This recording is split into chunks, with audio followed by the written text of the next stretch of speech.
தம்பி என்னாச்சு? உனக்கு ஏதாச்சும் வேணுமா? என் கூட வரியா? நம்ம போலாமா?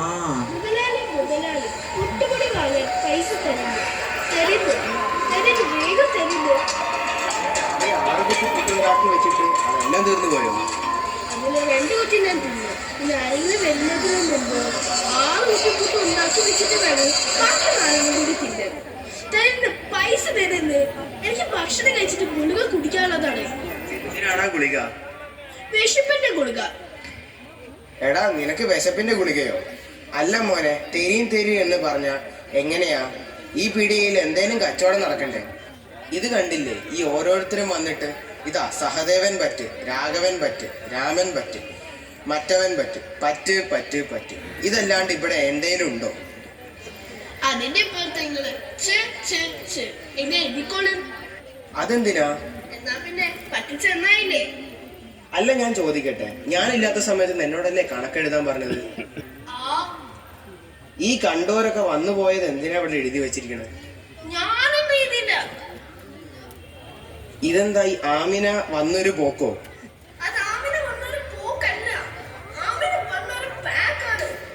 നല്ല വിദ്യാഭ്യാസമാണല്ലോ നിനക്ക്. ഇപ്പൊ നീ പോയി പുട്ടുപൊടിയൊക്കെ വാങ്ങി നനച്ച് കുഴച്ച് അത് ഉണ്ടാക്കി വരുമ്പോഴേക്കും ഉച്ചയാവും. അപ്പോഴേക്ക് രാവിലത്തെ ചായന്റെ ആൾക്കാരൊക്കെ പോയില്ലേ?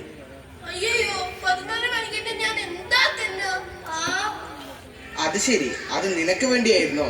അല്ലാതെ കടയിൽ വരുന്ന ആൾക്കാർക്ക് വേണ്ടിയല്ലേ? അല്ല, എനിക്ക് അറിയാൻ പാടില്ലാത്തോണ്ട് ചോദിക്കുക. നീ എന്താ അവിടെ സുഖചികിത്സയ്ക്ക് വന്നതാണോ? എടാ നീ തർക്കിക്കല്ലേ. എന്തെങ്കിലും അടുക്കളയിൽ ചെന്ന് പണിയെടുക്കാൻ നോക്ക്. ആളുകൾ കടയിലേക്ക് ഇപ്പൊ വന്നു തുടങ്ങും. എന്നാ പിന്നെ തിരക്കൊക്കെ കഴിഞ്ഞ് വരാം. എനിക്ക് ഒരുപാട് ജോലിയുണ്ട്. ഇന്നലത്തെ ചോറിന് അല്പം മുളകും തൈരും മീൻ കറിയും ഒക്കെ ചേർത്ത് നിരടി വെച്ചിട്ടുണ്ട്. അതൊന്ന് കഴിക്കട്ടെ.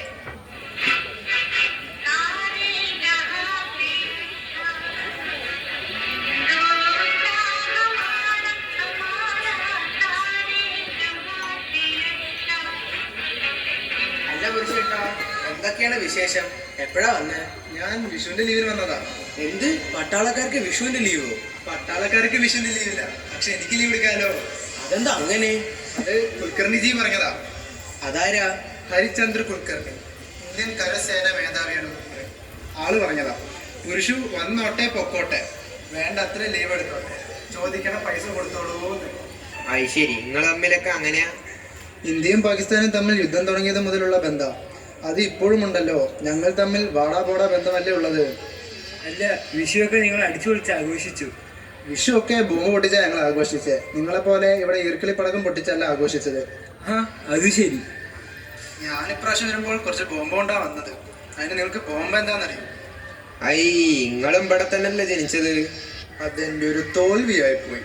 കുട്ടികൾ വിഷുവിന്റെ അന്ന് പടക്കം പൊട്ടിച്ച് കളിക്കുന്നത് കണ്ടപ്പോൾ ഞാൻ എന്താക്കി അവരെ പേടിപ്പിക്കാനായി ഒരു ബോംബ് എടുത്ത് കടിച്ച് പറമ്പിക്കൽ ഒരു ഒറ്റ ഏറ് കൊടുത്ത് ടോ എന്നൊരു പൊട്ട്.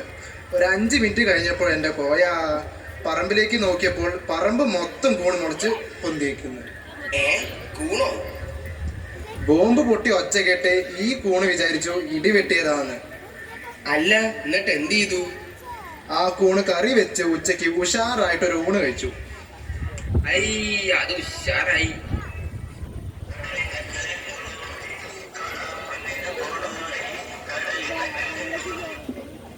അല്ല, ഇത് കീഴ്പ്പാടം തിരുമേനിയല്ലേ? പൂവാണോ? പൂവല്ല, പൂവെന്ന് അടിച്ചതാ. നിങ്ങൾ രാവിലെ തന്നെ മന്ത്രം ചൊല്ലിയാണല്ലോ ബരബ്. മന്ത്രം ചൊല്ലിയതല്ല, 6 മുട്ടിനും കള്ളക്കറിക്കും 3 ചായക്കും എത്ര പൈസ ആവുന്ന കണക്കൂട്ടിയതാ.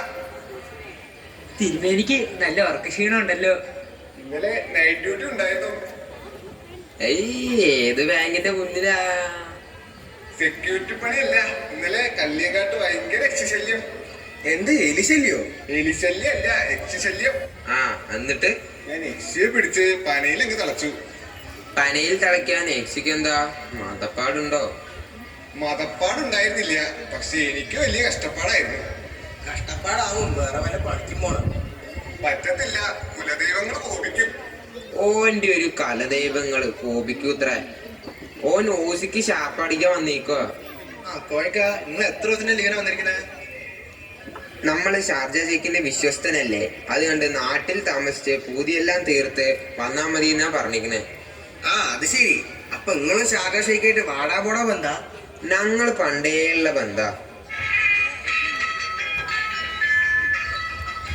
ഞാൻ വന്നതിന് പിന്നെയാണ് ഈ കട പച്ച പിടിച്ചത്. ഓ പിന്നെ നീ വന്നേ പിന്നെ ഈ കട ഇമ്മാതിരി പറ്റു പിടിച്ചത്. അതിനു മുമ്പ് നല്ല രീതിയിൽ ഓടിക്കൊണ്ടിരുന്നേ. ആ എന്നാ നോക്കിക്കോ, എനിക്ക് ലണ്ടനിൽ നിന്ന് ഒരു ഓഫർ വന്നിട്ടുണ്ട്. അടുത്ത ആഴ്ച വിസ വരും. ഞാൻ അവിടെ പോയ ഒരു വിലസും ഇഷ്ടം പോലെ സമ്പാദിച്ച് തിരിച്ചു വന്ന് നിങ്ങളൊക്കെ ഒന്ന് കാണും. കാണും കാണും. ഓ, എന്റെ വയറ്റിന് എന്തോ അനക്കം. ഞാൻ പോയി എന്തെയും കഴിക്കട്ടെ. ഇവൻ ഈ ഒരു പണി മാത്രമേ ഉള്ളൂ.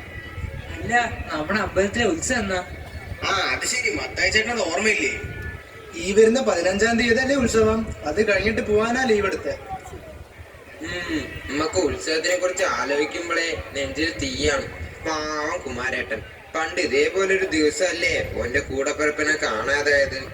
എത്ര വേഗാ കാലങ്ങൾ കടന്നുപോയത്. എന്റെ പടച്ചോനെ.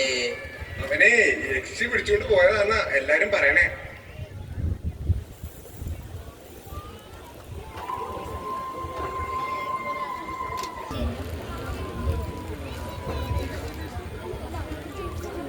അമ്മേ ശരണം, ദേവി ശരണം.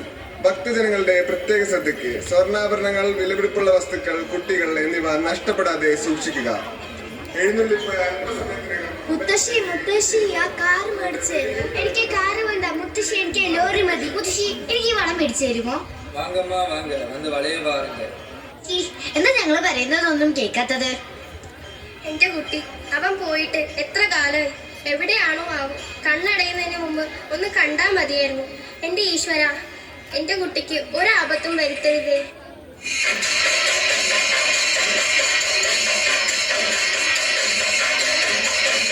അച്ഛാ, ഞാൻ ദാസേട്ടന്റെ ഇടയിലിരിക്കും കേട്ടോ.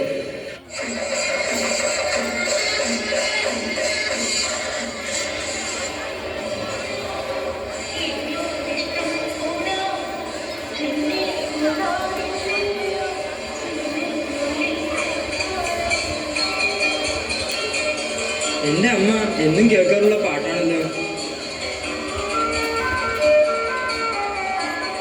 ആമാ, നാനും കേട്ടിருக்கு. രമേശ, സതീഷ,